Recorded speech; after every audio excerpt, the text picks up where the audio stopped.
Bismillahirrahmanirrahim. Assalamualaikum warahmatullahi wabarakatuh.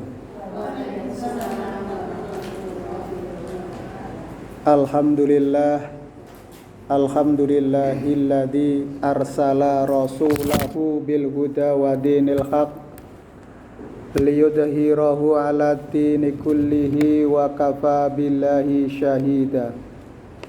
Asyhadu an la ilaha illallah wahdahu la syarikalah wa asyhadu anna Muhammadan abduhu wa rasuluh la nabiyya wa la rasula ba'dah. Qala Allahu ta'ala fil Qur'anil Karim, a'udzu billahi minasy syaithanir rajim. Bismillahirrahmanirrahim. Ya ayyuhalladzina amanu taqullaha wal tandur nafsum ma qaddamat lighad wattaqullaha innallaha alimun khabir. Shadaqallahul adzim wa shadaqa rasulin karim. Alhamdulillah, segala puji hanya teruntuk Allah Subhanahu wa taala yang telah memberikan anugerah kenikmatan yang terbaik kepada kita sekalian, sehingga hari ini kita masih diberikan nikmat berupa nikmat sehat, nikmat sempat, nikmat iman, dan nikmat takwa kepada Allah Subhanahu wa taala. Karena itu yang harus kita jaga, itu yang harus kita uri-uri agar kita kelak akan mendapatkan kenikmatan yang sesungguhnya. Kenikmatan yang sesungguhnya ini adalah kenikmatan akhirat. Di dunia ini tempat kita untuk beramal, tempat untuk berjuang. Jadi hidup kita itu sejatinya adalah berjuang sekuat tenaga, tetapi jangan lupa, apa ini lagunya Roma Irama ya, berjuang sekuat tenaga, tetapi jangan lupa, apa ini berikutnya, disertai doa. Betul. Ya, ad-du'a silahul mukminin. Doa itu adalah senjatanya orang yang beriman. Jadi kita itu tidak ada apa-apanya dengan kekuasaan yang Allah anugerahkan kepada semua alam semesta ini. Semuanya ini adalah hanya karena ridho dari Allah Subhanahu wa taala. Hanya karena perkenannya Allah Subhanahu wa taala. Maka hari ini juga kita melanjutkan kajian kita dari salah satu kitab ataupun dari salah satu kitab hadis tentang bermurah hati dan berakhlak yang baik. Salah satu firman Allah dalam hadis qudsi, hadadin irtadoituhu li nafsi wala yuslihahu illa sakha'u wa husnul khuluqi fa akrimu bihima ma sahibtumuhu. Rawahu Ibnu Askari.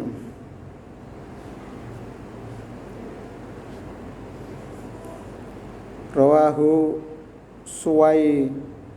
Sumaweh. Hadadin irtadoituhu li nafsi.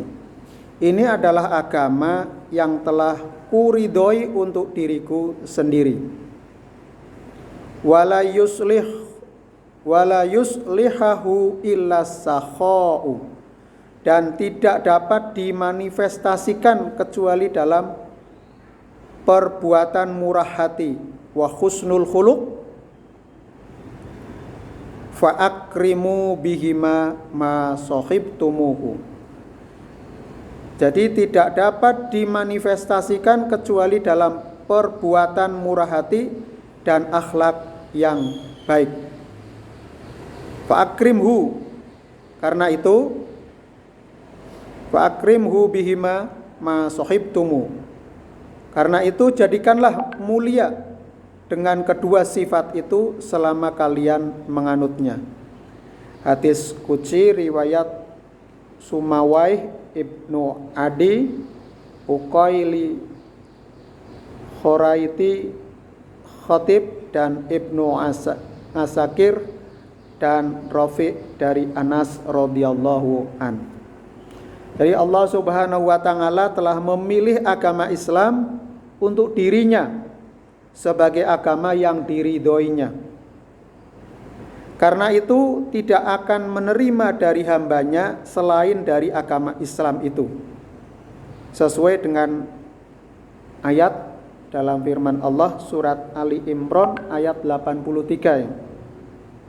Wa may yabtaghi ghairal islami dinan fala yuqbala minhu wa huwa fil akhirati minal khasirin. Wa may yabtaghi, barang siapa yang berusaha memeluk agama ghairal islami, selain agama Islam,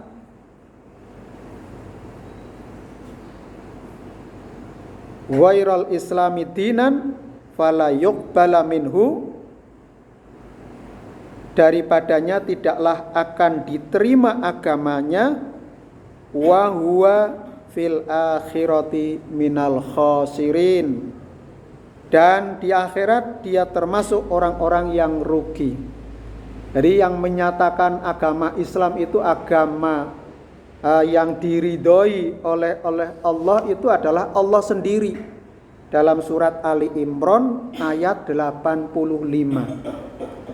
Jadi kita sudah pas, kita sudah sesuai dengan khitoh, sesuai dengan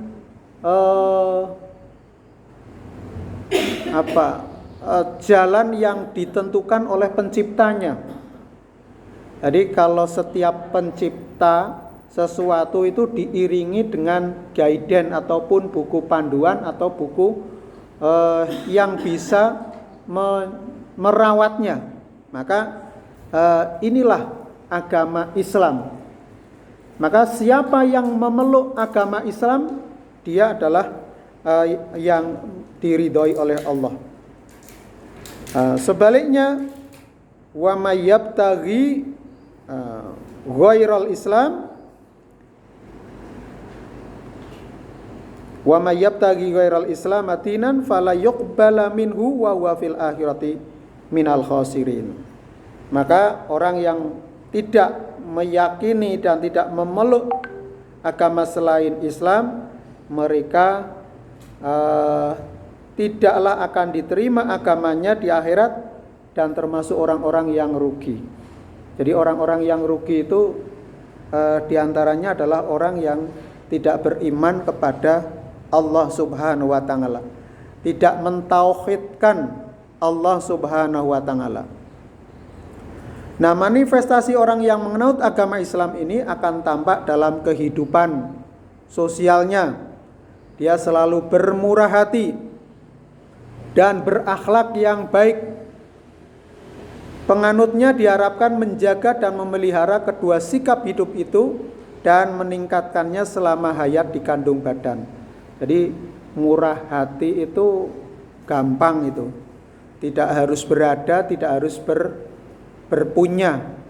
Tapi apa yang kita miliki, apa yang ada di dalam badan kita itu bisa untuk bersedekah, untuk bisa berbagi, untuk bisa saling melengkapi di dalam kehidupan ini. Jadi bermurah hati, waalaikumsalam, dengan akhlak, dengan budi pekerti yang mulia, dengan cara kita membawakan diri dengan sebaik-baiknya. Nah, berakhlak yang baik, berakhlak yang mulia, berakhlak yang terpuji. Karena ini adalah puncak nubuwah ataupun perintah atau misi kenabian yang dibawa Kanjeng Nabi Muhammad sallallahu alaihi wasallam. Jadi orang yang beragama Islam, maka dia akan menjaga akhlaknya. Dia akan senantiasa menjaga agar dia selalu berusaha bermurah hati, berakhlak yang baik sampai hayat masih dikandung badan. Ali bin Husain berkata, orang yang mengeluarkan hartanya karena diminta tidak termasuk orang bermurah hati. Yang disebut bermurah hati ialah yang menunaikan hak-hak Allah atas kemauan niat sendiri dan taat kepada Allah tanpa tekanan ataupun harapan untuk ucapan terima kasih. Jadi ini betul-betul tulus dari hati yang terdalam tanpa kita diminta. Tapi kadang-kadang panitia pembangunan masjid itu perlu menyampaikan karena tidak tahu kebutuhan apa yang dibutuhkan di dalam masjid ini, maka perlu diumumkan, perlu disurati. Ketika sudah ada pemberitahuan di dalam grup itu sudah nafsi-nafsi ya, monggo kerso, karena itu kebutuhannya masing-masing. Jadi yang dia berderma, dia menginfakkan itu ya untuk dirinya sendiri. Contoh ya, mungkin banyak lembaga-lembaga yang menawarkan atau memberikan informasi. Itu di situ hanya dituliskan nomor rekeningnya saja. Kita tinggal menulis. Kita tinggal mencatat nomor rekeningnya. Ini tinggal dikirim tanpa ada yang tahu itu. Memang disitulah yang untuk menjaga suatu keikhlasan dari apa yang kita tunaikan itu. Dari orang Ali bin Husain, orang yang mengeluarkan hartanya karena diminta, tidak termasuk orang bermurah hati. Yang disebut bermurah hati ialah orang yang menunaikan hak-hak Allah atas kemauan niat sendiri tanpa dan taat kepada Allah tanpa tekanan atau kemauan siapa saja. Jadi tanpa ada harapan dari atau ucapan terima kasih dari orang lain. Ini tidak ada pamrih, tidak ada kepentingan, semata-mata mardhatillah, untuk mencari ridho dari Allah Subhanahu wa taala. Orang bertanya kepada Hasan bin Ali bin Abi Thalib mengenai perbedaan arti karom, sifat pemurah, dan muru'ah, peri kemanusiaan, dan najdah atau bantuan. Beliau menerangkan karom ialah mendermakan sesuatu yang baik dengan ikhlas dan sukarela sebelum diminta atau memberikan dengan memberikan makanan pada musim paceklik atau kelaparan, serta berkasih sayang kepada peminta dengan memenuhi permintaannya. Jadi ini karom, sifat pemurah. Di sisi lain lagi adalah peri kemanusiaan, dan najdah adalah bantuan. Nah, muru'ah ini adalah sikap memelihara agama, diri dan jiwa, melakukan pelayanan yang baik dan ramah kepada tamunya, serta bersikap baik dan bergegas memberikan bantuan walaupun hati merasa enggan melaksanakannya. Jadi ini kalau tadi karom itu sudah panggilan jiwa ya, ikhlas. Tapi kalau muru'ah ini masih ada rangsangan dari pihak luar ya. Karena muru'ah bergegas memberi bantuan walaupun hati merasa enggan melaksanakannya. Jadi ini harus ada respon, harus ada motivasi, harus ada inspirasi, baru terdorong untuk berderma atau memberikan kasih sayang, bermurah hati. Adapun najdah ialah membela tetangga dan tabah bersabar pada tempatnya. Seorang alim besar dari kalangan tabi'in bertanya kepada Hasan Basri tentang sakho atau sifat pemurah, hazm bijaksana, dan israf boros. Beliau menjawab, sakho berarti bermurah hati dengan harta dan yang ada padanya karena Allah Subhanahu wa taala semata. Hazm berarti menahan harta yang ada padanya karena Allah semata, sedangkan israf berarti melakukan infak harta dan yang ada padanya demi ambisi untuk menjadi pemimpin. Nah, ini sakho. Ini sakho itu biasanya di musim-musim pemilu. Berderma di saat-saat pemilu itu. Jadi banyak orang soleh ya dan solehah pada masa-masa pemilu atau menjelang pemilu. Jadi mereka berderma. Ya mestinya berderma itu sepanjang waktu, tidak mengenal waktu. Tapi biasanya momentum. Dan biasanya yang tidak kalah pentingnya itu berderma pada saat Ramadan itu. Nah ini yang mungkin perlu dipersiapkan itu.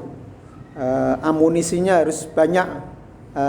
Karena Ramadan itu bulan yang penuh berkah, yang insya Allah keberkahan itu akan kita rasakan bagaimana apa yang kita keluarkan itu rasa-rasanya betul-betul akan kembali kepada kita 10 kali, 70 kali, 700 kali, bahkan tak terhingga.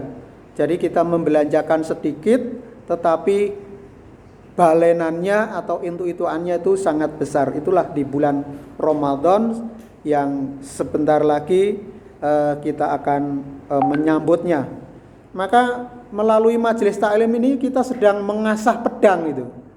Sedang mengasah, menyiapkan amunisi, menyiapkan bekal spiritual, bekal mental, bekal rohaniyah untuk kita mengisi Ramadan itu dengan bahagia, dengan sukacita, dengan betul-betul kehadiran hati kita untuk ke sana.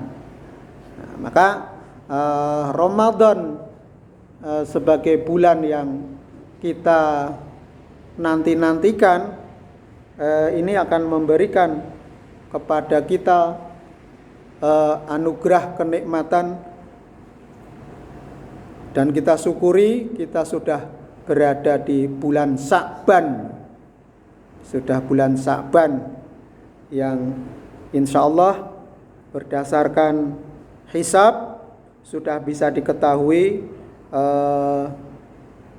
pada tanggal 11 Maret awal Ramadan ataupun 1 Ramadan sudah tiba. Nah, tinggal nanti yang ru'yah seperti apa kita belum bisa menentukan, tapi dengan hisab, dengan teknologi hisab, dengan perhitungan insya Allah mendekati suatu kebenaran, karena itu adalah salah satu bentuk ijtihad dalam penentuan awal bulan suci Ramadan. Kemudian sifat pemurah termasuk sifat yang mulia dan menjadi akhlak para nabi. Nabi SAW adalah manusia paling pemurah, paling besar rasa kemanusiaannya dan paling ikhlas dalam memberikan bantuan. Tidak pernah timbul rasa takut kepapaan, pemberiannya tiada berhenti-hentinya, bagaikan angin berhembus tidak berharap balas jasa. Beliau sendiri pernah bersabda, orang pemurah itu dekat kepada Allah, dekat kepada manusia, dekat kepada surga, jauh dari api neraka. Sedangkan orang kikir jauh dari Allah, jauh dari manusia, jauh dari surga dan dekat kepada api neraka. As-sakhiyu qaribun minallah wa qaribum minan nas. Qaribum minal jannah, ba'idum minan nar. Orang pemurah itu dekat kepada Allah, dekat kepada manusia, dekat kepada surga dan jauh dari neraka. Wa innal bakhila ba'idun minallah, ba'idum minan nas, ba'idum minal jannah, qaribum minan nar. Orang yang bakhil, orang yang kikir, jauh dari Allah, jauh dari manusia, jauh dari surga dan dekat kepada api neraka. Maka berakhlak yang baik, berakhlak yang mulia ini akan menjadi mahkota bagi setiap orang. Dengan akhlak yang terpuji, maka kita mengamalkan perintah sunnah Kanjeng Nabi Muhammad SAW, di mana beliau diutus untuk menyempurnakan akhlak budi pekerti manusia. Innama bu'itsu liutammima makarimal akhlak. Aku diutus terutama untuk menyempurnakan akhlak. Aktsaru ma yudkhilun nasa jannata taqwallah, taqwa wa husnul khuluq. Yang paling banyak dimasukkan ke dalam surga ialah orang yang takwa dan berakhlak yang baik. Berarti sebaliknya akhlak yang tercela itu merupakan larangan dari Allah yang harus kita hindari, harus kita singkirkan, karena itu akan menjadi benalu, karena itu akan menjadi dosa yang menyebabkan kita jauh dari surga dan lebih dekat kepada neraka. Akmalul mu'minina imanan ahsanuhum khuluqan. Yang paling sempurna keimanan seseorang mukmin ialah yang paling baik akhlaknya. Jadi mengapa kemarin orang pada menyeru memperbincangkan tentang etika, tentang moral, tentang akhlak? Itu karena itu menjadi mahkota. Seseorang ketika akhlaknya sudah tercela akan menjadi dicap, itu akan mempunyai karakter yang negatif, sehingga akhlaknya memang harus dijaga, harus diperbaiki, harus disempurnakan dengan akhlak yang mulia. Jadi sempurnanya keimanan seseorang itu akhlaknya yang paling baik. Ya, contohnya akhlak yang paling baik, ya kalau kita di dalam lingkungan kita yang terdekat itu adalah tetangga. Bagaimana berakhlak dengan tetangga, berakhlak dengan lingkungan. Contoh akhlak yang baik di lingkungan mungkin sederhana, tapi mungkin banyak yang belum. Contohnya adalah mengeluarkan lampu di pinggir emper rumahnya sehingga menerangi jalan yang ada. Itu salah satu bentuk sedekah akhlak yang baik. Ini sama dengan menyingkirkan barang di tengah jalan itu yang berbahaya. Itu adalah akhlak orang yang mukmin. Ya, meskipun hanya sekedar kulit pisang kalau di tengah jalan, ya tetap berbahaya. Tidak menyangka orang bisa terpleset karena kulit pisang. Ya. Itu kalau di jalan, karena dia mempunyai karakter yang licin kalau diinjak itu. Mungkin kalau orang dewasa nggak masalah, tapi kalau anak kecil telapak kakinya itu pas sebesar kulit pisang, itu bisa menyebabkan ketidakseimbangan dan kepleset. Itu. Innal abda la yutraku bil husnil khuluqi darajatus shaimil qaimi. Dengan akhlak yang baik seorang hamba Allah pasti akan mencapai derajat orang yang saum diikuti sholat malam. Jadi ketika orang itu sudah berpuasa, dia sudah tentu dia akan menjaga akhlaknya. Karena ibadah yang paling strategis, ibadah yang paling full, kalau sholat kan pinter menit Ibu? Kalau sholat 2 menit? 2 jam? Pernah sholat 2 jam? 10 menit ya? 10 menit standar Ibu. Itu sudah qobliyah, kemudian sholat wajibnya, ba'diyah, dan zikirnya. 10 menit itu. 10 menit.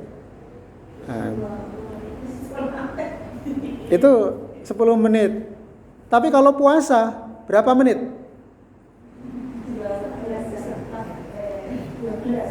12 jam ya. 12 jam atau setengah hari itu. Nah, itu ibadah. Kalau sholat kan 10 menit, bandingannya banyak mana itu. Maka ibadah puasa itu adalah saum, as-saumu li wa ana adzibih. Puasa itu adalah untukku dan akan aku balas para shaimun, orang-orang yang menunaikan puasa itu dengan pahala yang spesial itu dari Allah Subhanahu wa taala. Nah, ini menjelang puasa sudah pada nyaur puasa belum? Nah, alhamdulillah sudah. Ya, mulai latihan untuk puasa sunat.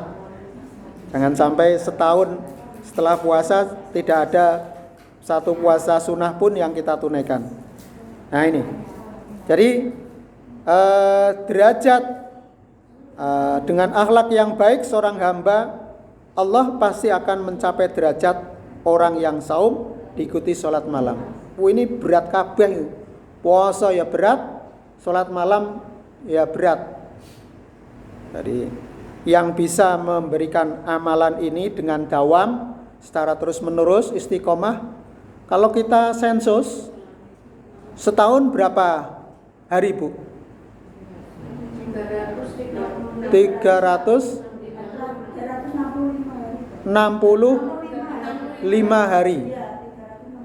Berapa yang tidak sholat malam? Ya, ini memang sholat yang ada 150 hari. Alhamdulillah. Coba nanti kita sensus atau kita buat catatan. Kalau punya buku harian atau catatan, coba setiap hari buat catatan setiap bangun tidur, sholat malam, apa yang akan dilakukan hari ini. Kalau saya sudah biasa, jadi setiap hari buat catatan harian ya. Nah, paling enggak status. Nah, atau mau tidur. Nah, itu. Ya, update status itu adalah membuat catatan harian supaya kita ingat terus apa yang harus kita lakukan, apa yang harus kita mohonkan, apa yang akan kita raih itu. Jadi orang yang akhlaknya baik itu mencapai derajat orang yang berpuasa diikuti sholat malam gitu. Luar biasa itu, tikel-tikel itu.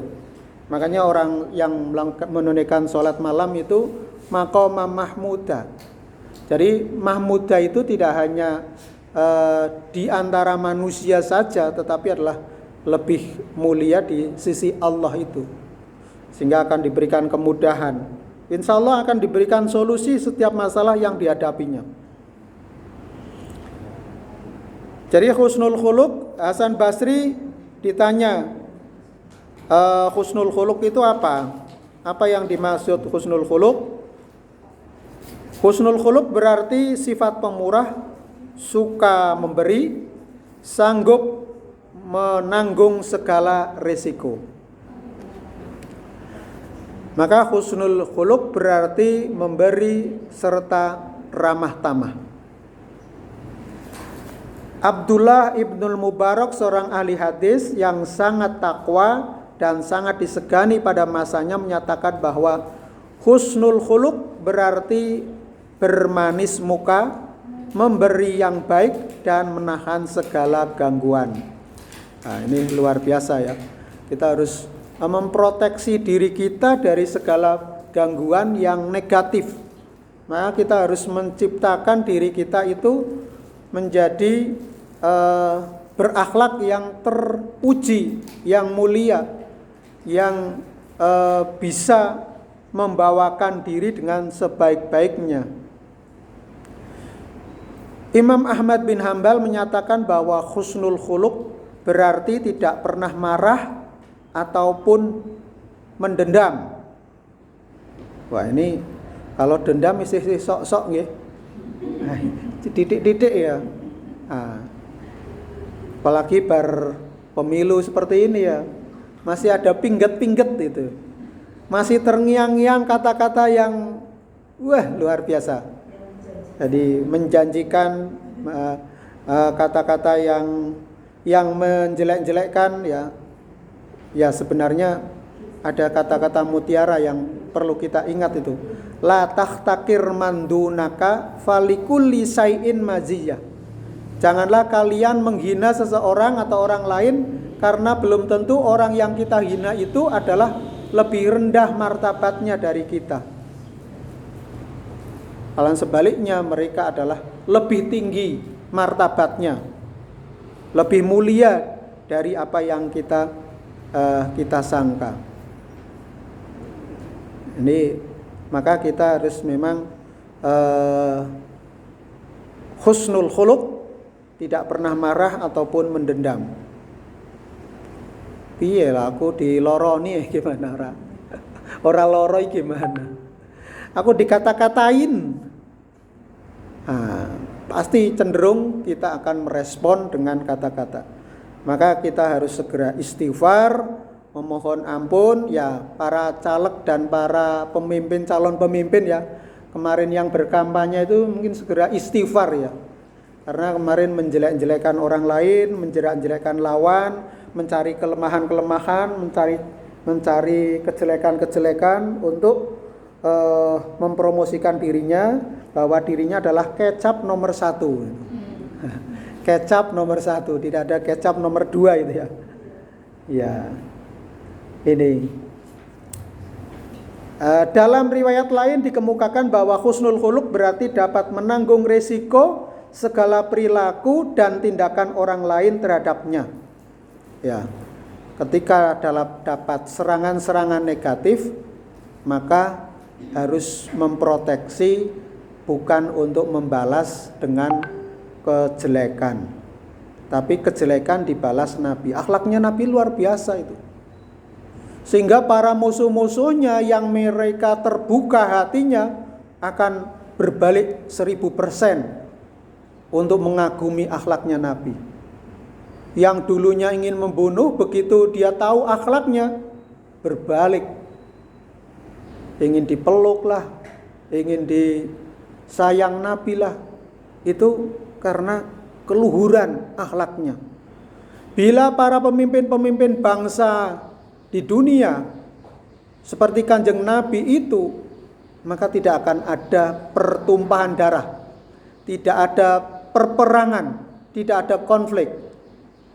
Sekalipun pada masa Nabi itu ada banyak peperangan yang terjadi, tapi memang itu peperangan yang terjadi pada musuh-musuh kafir Quraisy. Yang dilakukan Nabi adalah defense, hanya bertahan, tapi tidak ekspansif, tidak menyerang. Jadi dakwahnya adalah bilhal, bil hikmah, mau idho hasanah, mengajak senantiasa berdialog mengajak senantiasa untuk mencari titik temu, bermusyawarah. Sehingga sangat jarang Nabi itu mempunyai musuh, kecuali orang yang memusuhinya. Jadi begitu tahu akhlaknya Nabi, terbuka hidayahnya, maka orang itu akan bertekuk lutut, akan betul-betul mengagumi akhlaknya Nabi dan kemudian mengimplementasikan akhlaknya di dalam perilaku kehidupan berikutnya di sisa kehidupannya.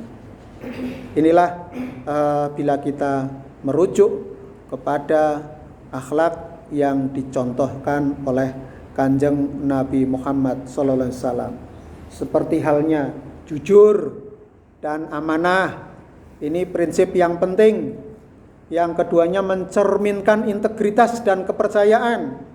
Jika kita berpegang teguh pada kejujuran dan amanah, kita dapat membangun hubungan yang kuat dengan orang lain dan menjaga kepercayaan yang diberikan kepadanya. Jadi jujur dan amanah ini adalah integritas. Integritas adalah kualitas yang menunjukkan kesesuaian antara perkataan dan perbuatan seseorang. Orang yang berintegritas biasanya dipercaya, dihormati, dijadikan panutan oleh orang lain. Maka ada beberapa cara yang dapat dilakukan oleh seseorang untuk membangun integritas dirinya. Yang pertama adalah menetapkan nilai-nilai diri yang penting dan berarti bagi kita, seperti jujur, sabar, menghargai orang lain, dan dapat dipercaya. Kemudian membuat paradigma baru tentang apa yang dimaksud dengan harta. Harta bukan segala-galanya, tetapi hanya sebagai wasilah untuk menjadikan kita mencari berkah dari kehidupan yang kita jalani. Menjaga ucapan agar kita tidak memberi janji yang tidak bisa kita tepati. Ya, memang kita sangat mudah untuk berjanji, terutama adalah ketika kita berhutang. Besok kliwon nek dapat durian runtuh akan saya bayar hutangnya. Ketika duriannya jatuh tidak tertangkap, malahan pecah. Akhirnya nggak bisa nyaur. Ini harus memperbarui akadnya. Mohon maaf, saya janji pada kliwon yang lalu, ternyata kliwon ini juga masih zong. Mohon maaf. Zong lagi harus minta maaf. Tidak bisa. Harus memperbarui akadnya supaya tidak. Dia tadi memperbarui akad kan janji. Akdu itu ahdu. Akad itu adalah janji itu. Jadi dari janji menjadi akad. Iya. Innal ahda mas'ula. Sungguhnya janji itu harus dipertanggungjawabkan. Selalu berkata yang jujur meskipun berat, karena kebohongan akan merusak hati, pikiran, dan tindakan. Jadi bohong itu capek. Karena setiap hari kita akan membuat pikiran, ide-ide bagaimana supaya mengelabui orang lain. Bagi mencari dalil-dalil supaya dikatakan, oh ya memang betul apa yang dilakukan itu. Jadi untuk membuktikan atau menutupi kebohongan, dia akan mencari kebohongan-kebohongan yang lain. Kemudian untuk menjaga integritas adalah bertanggung jawab atas semua tindakan kita, termasuk mengakui kesalahan dan memperbaikinya. Kalau ketika kita melakukan suatu kejahatan, ya istighfar. Astaghfirullahaladzim, astaghfirullahaladzim, astaghfirullahaladzim. Maka setiap hari kita senantiasa jadidu imanakum, perbaharuilah taubat kalian. perbaulilah keimanan kita. Supaya tadi untuk kita bisa membersihkan dari daki-daki dosa-dosa yang ada pada diri kita sekalian. Saya kira itu jamaah yang kami hormati,